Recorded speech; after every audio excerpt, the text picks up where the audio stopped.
My son just said hello to a police officer, and he was shot dead without mercy. But when they opened his bag, they found nothing but his driver's license and a college acceptance letter. There was no weapon at all. Only then did they realize they had messed up badly. But by then it was already too late, so to avoid responsibility, they pulled out a planted illegal gun, handcuffed my son while he was still barely alive, then wrapped the gun in a towel, and placed it in front of my son to fake the scene.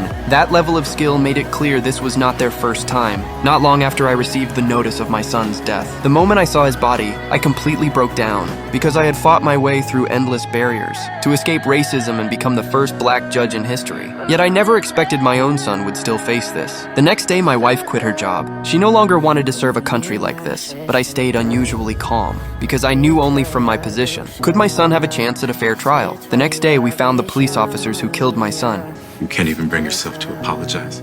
I don't apologize for doing my job. Then I went to see the mayor. I hoped he would put pressure on the police department, but once again I was disappointed in this country.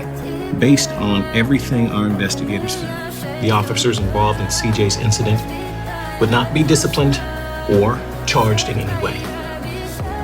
The feds reviewed our findings and signed off. I never expected every government official to side with the white police officers, and the fake armed scene they created became the excuse to reject my appeal for an investigation. The government would rather pay me off than reopen the case. I knew that even as a judge, I could never erase the fact that I am black, so when I got home I contacted a friend and asked him to get some files from the police department. I decided to use my own way to get justice for my son. When I reviewed the files, I finally realized these two officers already had a record. They had also killed the son of a car mechanic. Even the gun listed was exactly the same as the one found by my son, now with solid evidence. I wanted the mechanic Jason to sue the two officers. Then I would use my authority as a judge to punish them, but Jason refused, because he no longer believed in this country's justice system. What I never expected was, the next day the media labeled my son as a violent thug. They even claimed drugs and guns were found in the car, and said the white police officers were just doing their job. I was furious when I saw this, so I went to the mayor again, but this time I was completely crushed. Wake up, man!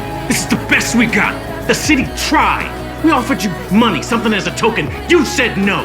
Looking back at everything that happened these past few days, I finally realized overturning the case through legal means was impossible, so I decided to use my own way to avenge my son. Then I went to find Jason again, and showed him the video of his son's murder. Jason instantly collapsed.